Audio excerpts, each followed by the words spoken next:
Hello, my name is Charlie Miller, and I'm here interviewing Natalie Foster. Today's date is July 3rd, 2023, and we are interviewing via Zoom. The first question I'm going to ask you is your date and place of birth. I'm from New Orleans, Louisiana, and my date of birth is November 9th, 1983.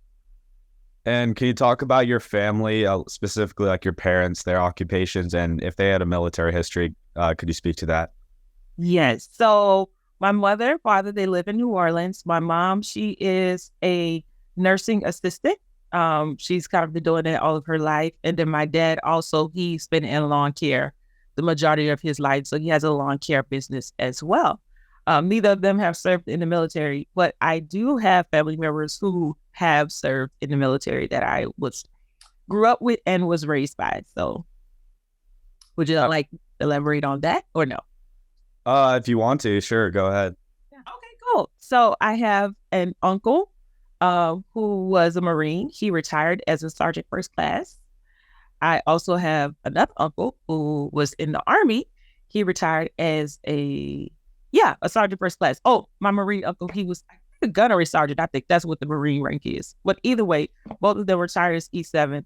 And then from a day-to-day, in my childhood, I was raised by a Marine, also woman, my aunt, and she retired as an E7 as well. So, Nice. And did you have any schooling before you entered the military? Or I know you did, but what schooling did you have? I went to high school in New Orleans. My high school was Rock Win Career Magnet High School. And I didn't have any college experience, but my school was considered like a magnet school. So I was able to get take a trade at the same time while I was in high school. And so when I graduated, I was a certified nursing assistant. And did you hold any jobs before entering the military? I did. I actually worked at Sonic, the fast food restaurant, in my high school years, just to kind of help with my high school expenses, help my family with my high school expenses and things like that. But that was it. And I guess what were your motivations to join the military?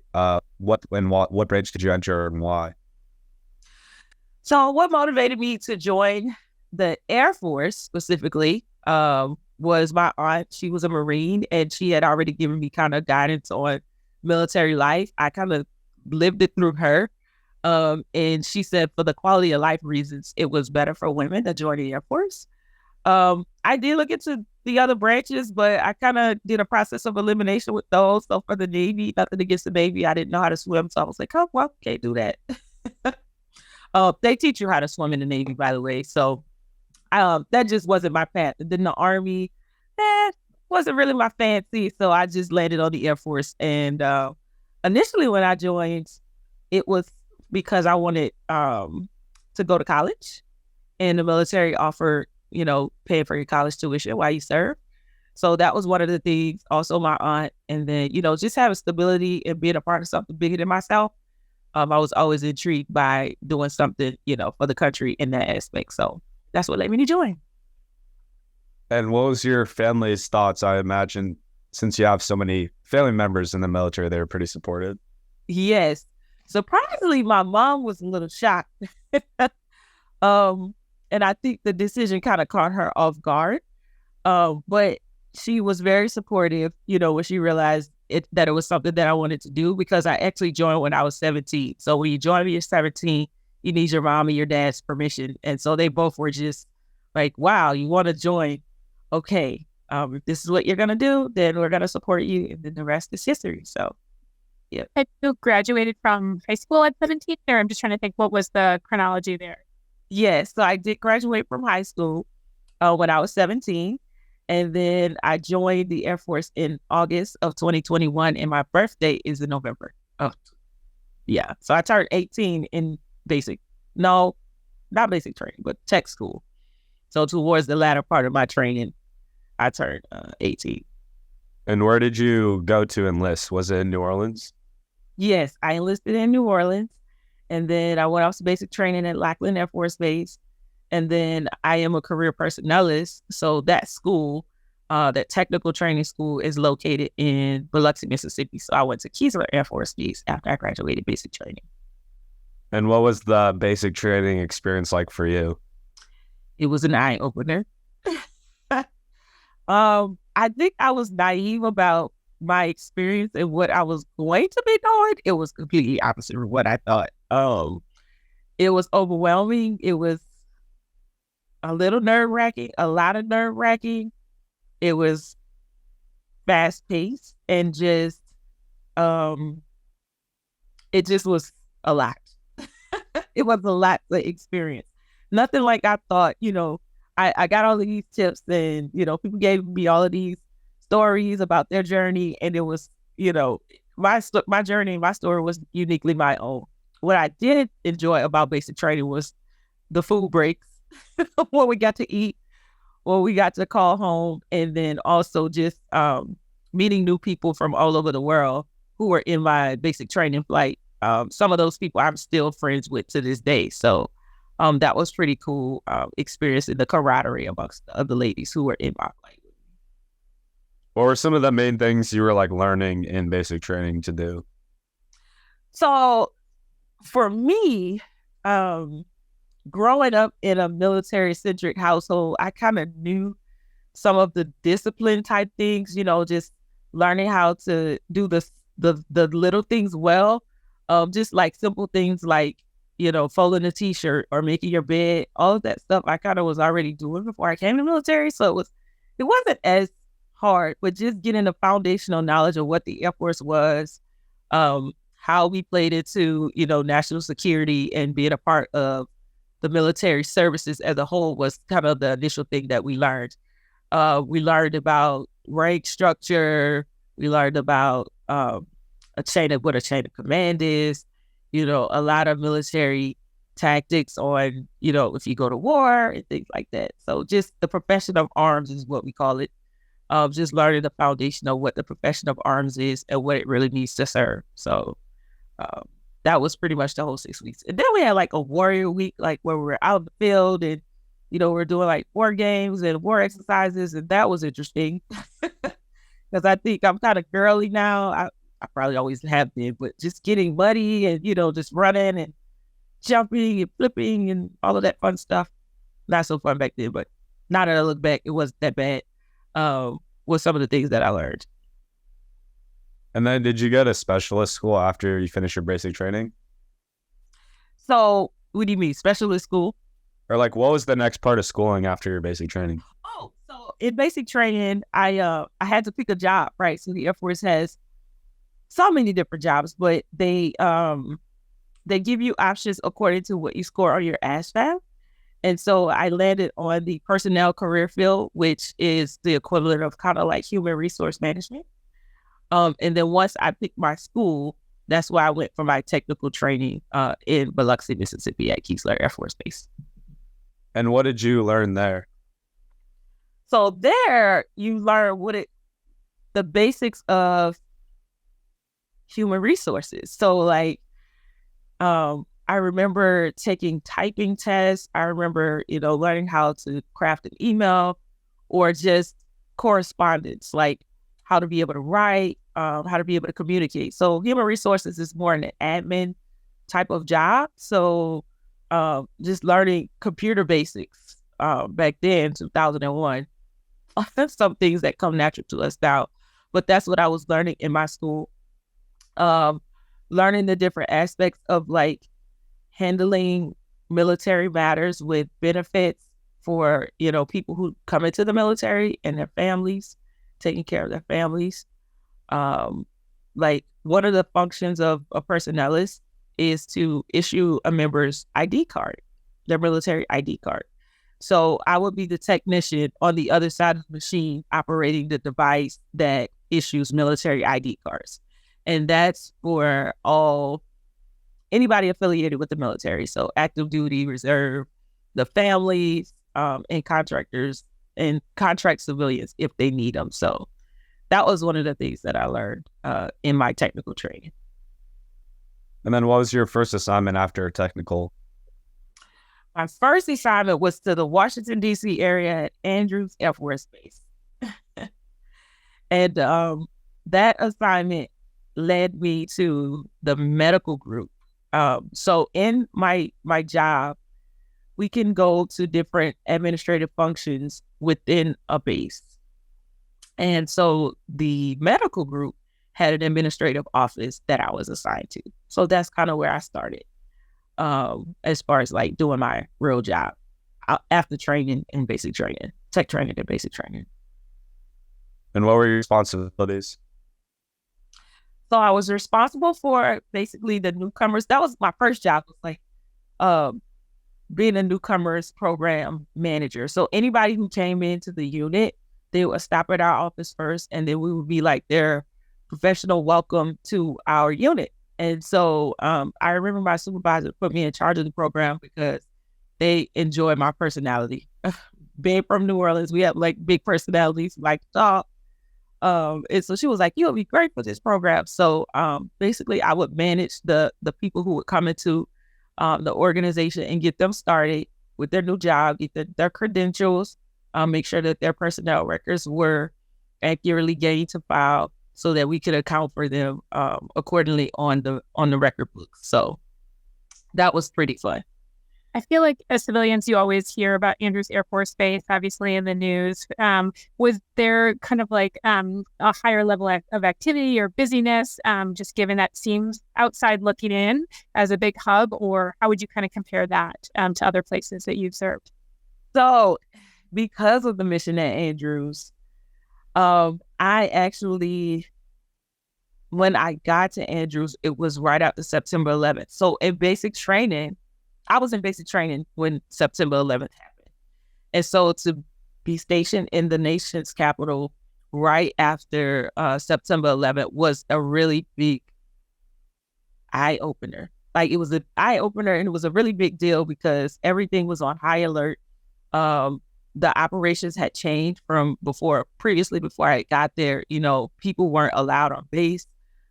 It was a heightened level of security. And we were trained to like be hyper aware of what was going in and around the base and in the national capital region. So that was a very unique time for me to, as a new person, new airman, to go to Andrews Air Force Base. And then I worked in the medical realm of things. So of course, you know, if something happens tragic or whatever, the military personnel were always on call to be able to handle whatever's going on from a wartime state in the NCR. So yeah, that was a unique time. I would say it was a very unique time to be there during that. But over the course of the time that I was there, I was able to participate in inaugurations, like be detailed to work inaugurations. When there were presidential funerals, we were a part of that. Like, as an airman, I was a part of those teams doing those military funerals, presidential funerals. So everything that happens in the National Capital Region, from like a big scale thing, they always ask for our help to come and support, like augment those activities. So that was pretty cool. I don't think very many military people get the opportunity to say that they worked in an inauguration or participated in an inauguration or a presidential funeral before, but I have. Can you tell us which inaugurations and which presidential funerals you served with?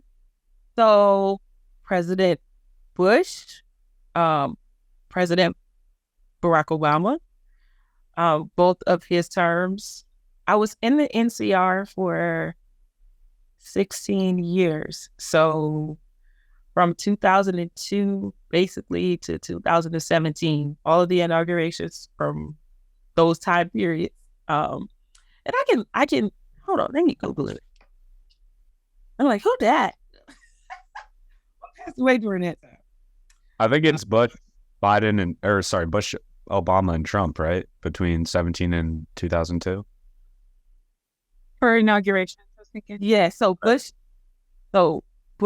and Obama. I wasn't there for Trump. I was gone for Trump because I think he was he? It was January 2017. I was there for that. Yes. Because I left and moved to Ohio in May of 2017. June of 2017. Wow. Yeah. I don't think I've worked out with them. Or did I? Maybe. Oh, I did. No, I did. I was in a different unit. I wasn't at Andrews. I was at Bowling Air Force Base. I had moved to a different location at the time. So yeah, but they always ask us to augment to the base to, watch the perimeter and things of that nature. Make us checking ID cards, making sure that people are in the right places and not, doing things that they're not supposed to be doing. So yeah. Did you notice a big difference between the inaugurations, or were they all pretty similar? So for the Obama inauguration, I think the country was going through a time of sequestration. And so I know for President Bush, they would have each state would have these inaugural balls. And then they'll have the presidential balls. So each, state would have their own ball, but it would cost the government so much money. And I remember that being a big topic of discussion. And so, excuse me. So for the Obama administrations, they cut the inaugural balls. I think his first inauguration, they cut the balls in half because of sequestration and the budget crisis at the time. So that was kind of the biggest difference between those inaugurations that I could visibly see. And then, as time went on, then they all, kind of came back. Some came back, others didn't. But yes, that was the big change, I would say. So. And given you served in the military so long, did you notice a change from that high alert kind of presence right after 9/11? Did it ever relax, moving into the later years of the 2000s, or was it still did it never go back, I guess? So it stayed that way for a very long time because we were still at war, right? Even after the Iraq War ended, we still was on high alert because we just was dealing with so many operational campaigns and conflicts at the time. So I would say for the better part of my career, we had always been in this high security state. And even now, while we've kind of withdrawn from Afghanistan and, the troops are back home, there hasn't been as heightened sense of security, but there is still always a high security presence, if that makes sense. So it just kind of depends on what, the American war fighters are doing at the time. If we're fighting in wars overseas, just combating those threats. And then, of course, worldly things have an effect on military security and posture as well. So even crises that happen overseas, sometimes that puts us in a different stance and posture too, to where we have to ramp up our security. So it just kind of depends. But for the majority of our career, the bulk of the 21 years so far, I would probably say roughly 70% of that has been in a high security state, if not more, maybe about 75%. And were you guys, while you were, I guess, all of that was happening in the Middle East, were you guys, where you were stationed, Washington, D.C., were you guys all following what was happening? And was there ever a concern of you having to be deployed or no? Yes. So the way the Air Force deployments work, it's contingent upon what's going on in each theater and which bases are responsible for staffing those theaters. So, and what that is, that's if our combatant commands need our resources, right, our human capital, then they'll send troops to deploy in specific areas, but they'll pull those resources not from just the national capital region, but from, the southern states or the western states, depending on what capabilities they need downrange. So it's just, it was just, you could go and then you could not, depending on who was responsible for, staffing whichever requirement in the Middle East, if that makes sense. Does that make sense? Yeah. Okay. And then, so you said you were part of that initial welcoming program. Did you ever switch assignments, or were you in that for the bulk of your 17 years in DC? So I did. I was a part of the welcoming, the newcomers program. And being in the medical career field, I had the opportunity to work at the headquarters, Air Force level, with in the Surgeon General's office. So I did such a great job with the newcomer stuff that they thought that I could, serve at a higher level within the medical community. And so I was doing the administrative work over for the Surgeon General's office too. So wasn't always just being a welcomer, but as time went along, I was able to get some other opportunities and, do some other cool things. So. And were you there during COVID at all? I wasn't. So I was in a mix between Ohio and Texas for COVID. So yes, that COVID was really challenging. I would like to talk about that a little bit later. If we could stay on the sergeant office you were talking about, what were your responsibilities there?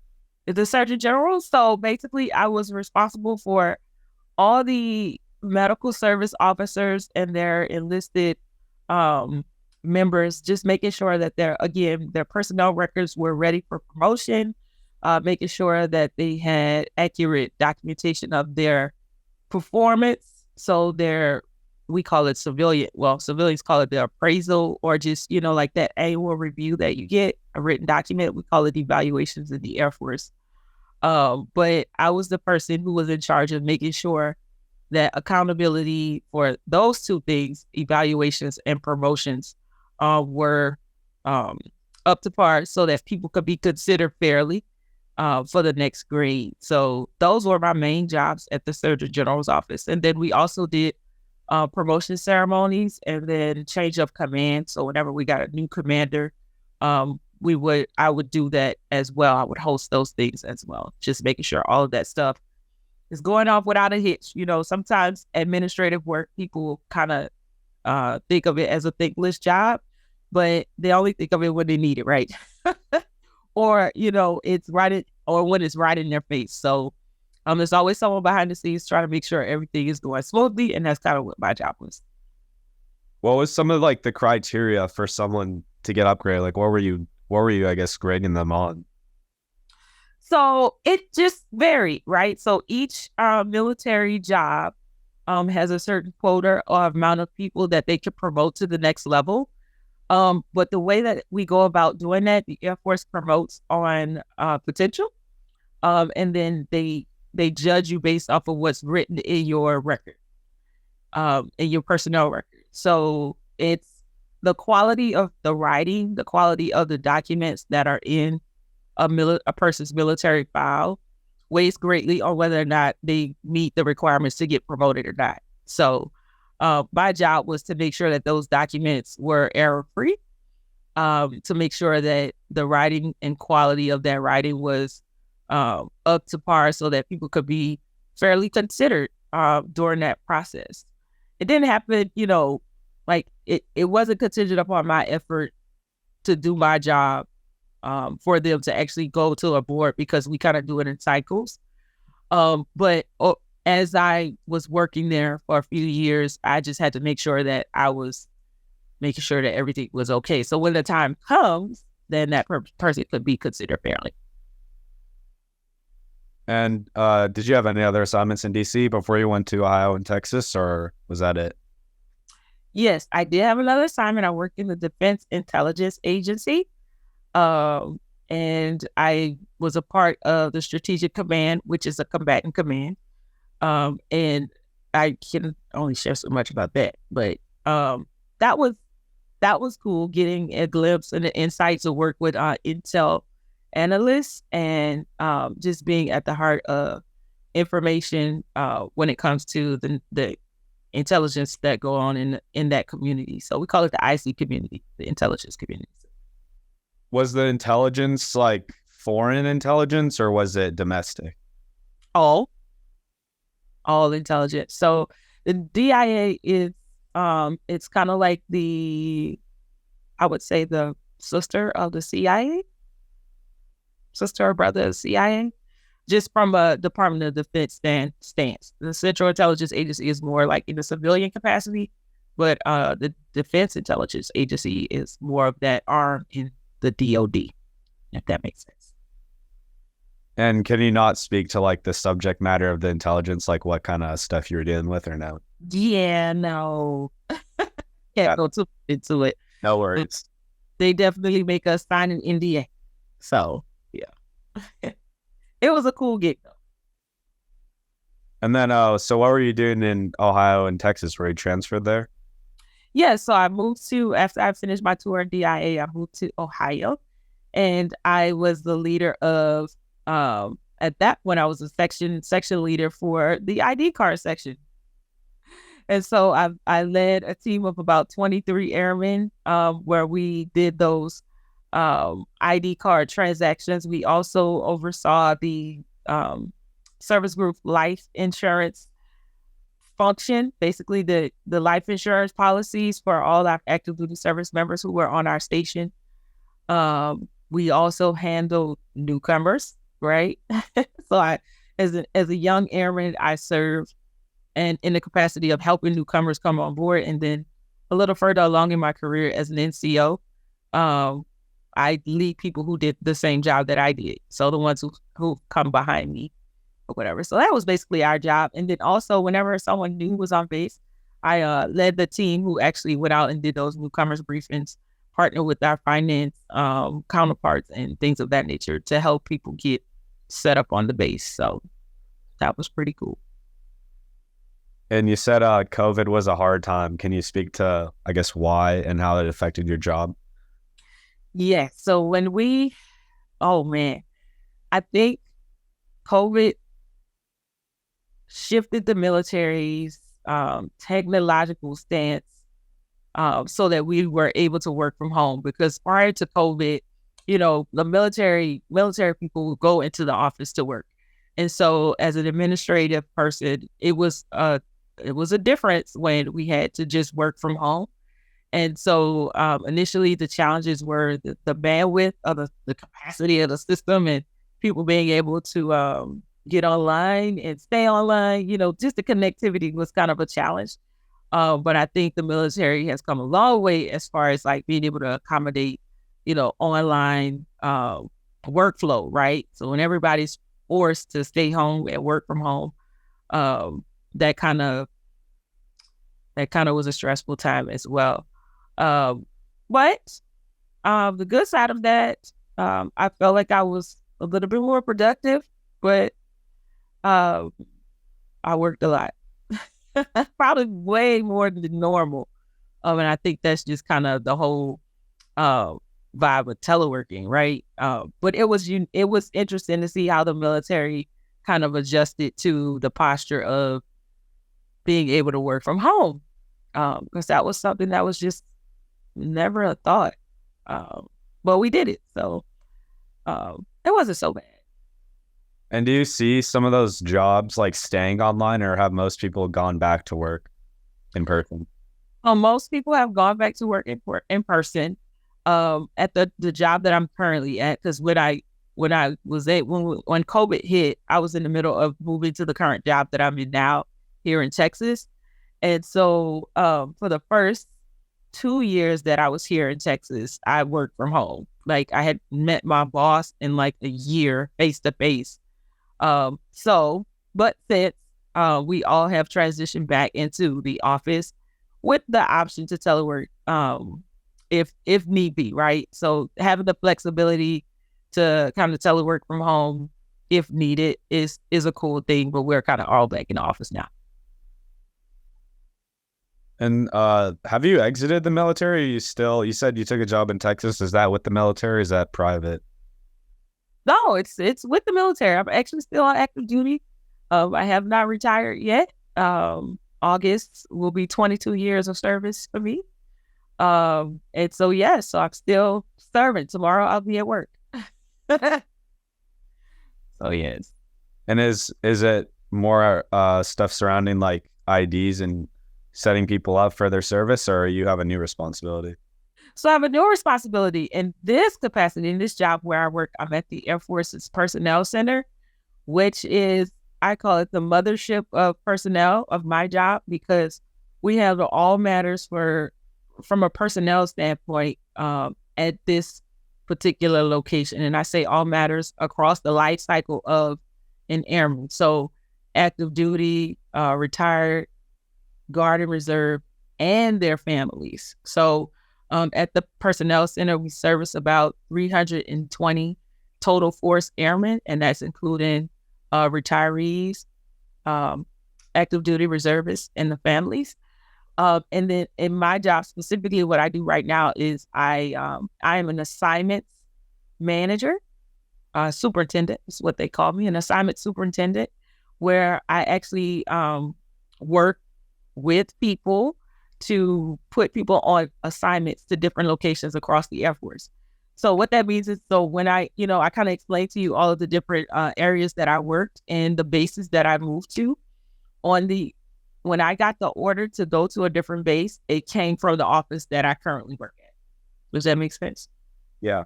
And so now I'm telling people to move to these different locations. They were telling me to go, but now I'm in the place where I'm the one on the other side of the transaction. So that's pretty cool too, making sure families get to where they need to go while helping, fill those requirements across the Air Force where we have vacancies. So, yep. And some of the assignments that I manage is for our military training instructors, our military recruiters, also for some of our assignments out in the DC area where officers, they go and work for, like the Secretary of Defense and the Chairman of Joint Chiefs of Staff. I put those people on assignment as well. And the unique thing about where I work now is people have to be nominated to go and do these jobs. So there's also another level of scrutiny of their records and their packages to be able to submit up to those higher level authorities so that they can be selected to go and fill those unique and special jobs. So that's kind of the thread over my career, right? I've been a welcomer, I've been a helper, done a lot of quality control of personnel documents and records. And then the same rings true for the job that I do today, every day.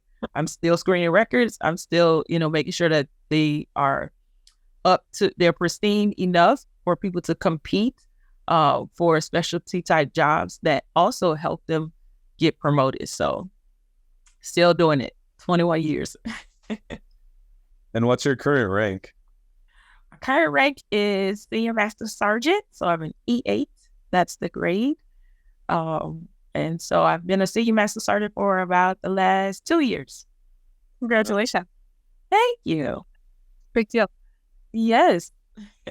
And then I'm doing a school project on underrepresented voices in the military. If you want to speak at all to being a woman in the military, feel free. If not, it's totally okay as well. But I'd love I love talking to the young and impressionables. Yes. Yes. Oh, that's so cool. Women are definitely a minority in the military. So anytime I could talk to women or girls about military service and how it's affected my life, it's been a positive thing for me. I'm always here to share my story. Because I think people misunderstand. It's a lot of misconceptions about women in the military, or people just don't know, So I've been able to do it for 21 years successfully, so it can be done. Well, there's going to be a lot of girls listening to my presentation, so if you have any messages for them, please feel free to share. Good. So hi, ladies. How are you? I hope all is well. I would say my message to you is if you're inquisitive about military service, the Air Force, or any branch of the service, just get information about it. Check it out. It's been a great thing for me in my life and my career as a woman to be able to serve. I have a lot of brothers and sisters across the service who I've connected with, who've added value to my life. I've been able to earn 3 degrees by serving in the military. I have a master's degree, bachelor's, and an associate's degree. And then also just being a part of something bigger than myself to be able to give back. So if you are a servant person and you want to be a part of a cause, something greater than yourself, military service is always a great option. Don't fear. Take a shot on yourself. And I always say the only shot you will miss is the one that you never take. So if you're courageous and you want to do it, just do it and have fun. Enjoy the ride while you're doing it. That's awesome. Thank you so much. You're welcome. And I would imagine that you probably, well, I don't know, but I'd be curious of the people that you started out with, the fact that you had an aunt who had, I think you said she was E7, which is pretty senior as well. That might have been pretty unique that you had such a legacy walking in, and maybe, but also probably, I'm sure gave a lot of confidence to your career early and then sustaining. Yes, it did. So that was a powerful thing to grow up in, just to see someone be successful in serving. And she was a Marine. So the Marine service is once you're a Marine, you're always a Marine, but they're held at such a high standard. And I have so much respect for women who serve in the Marines. I enjoy my Air Force service. And I always listen to, my elders. I listen to the people who've gone ahead of me. And I think that's been my greatest success factor, right? Because they've kind of paved the way. They know the challenges ahead. They jumped over those hurdles. So if I could shorten my learning curve by just listening and taking their advice and trusting them that they have my best interest, then the rest is history. And that's all I've done. My Marine aunt, she was like, hey, the Air Force would be great. You should join the Air Force. And I did. So I'm thankful that I did that. I'm thankful I listened and did that. Great. Well, if there's anything else you'd like to share, feel free. But that's all the questions we have. And thank you so much for your service. We really appreciate it. Okay. You're welcome. And thank you for having me. Natalie, is there anything else, any part of your service that we didn't cover or that you'd like to add before we sign off? So let's see. My military service hasn't been met without any challenges. And I'll say personal challenges, right? So over the course of my career, I have been diagnosed with cancer. I have survived. Survived living through being a recovering cancer person. Wow. Right. That happened to me when I was kind of young in my career. So life is gonna happen, right? But when it does, I'm thankful that I was in the military, to where I could get the treatment and care that I needed, to be able to actually recover and actually stay in the military. So that was one of a big life thing that happened to me that I was able to overcome and still maintain my career while serving. A lot of times military people don't talk about the personal things, but I think those are the things that help us be resilient and, make us be stronger leaders in the service. So my family rallied around me, the service rallied around me, and they saw the value in me from a person and a, worker to actually pour into me to help me recover and stay in the service. So it's something that's kind of unique about my story. Wasn't an easy thing to go through, but I live to still tell the story, and that's all that matters to me, right? I'm still here to tell the story. Wow. So yes, and then I've had, friends who also served who had some medical challenges before, and they are still serving. So it's just a blessing. We hear a lot of things in the media about military care and things of that nature, but I am a success story of the system, and I'm thankful that I'm still able to serve. So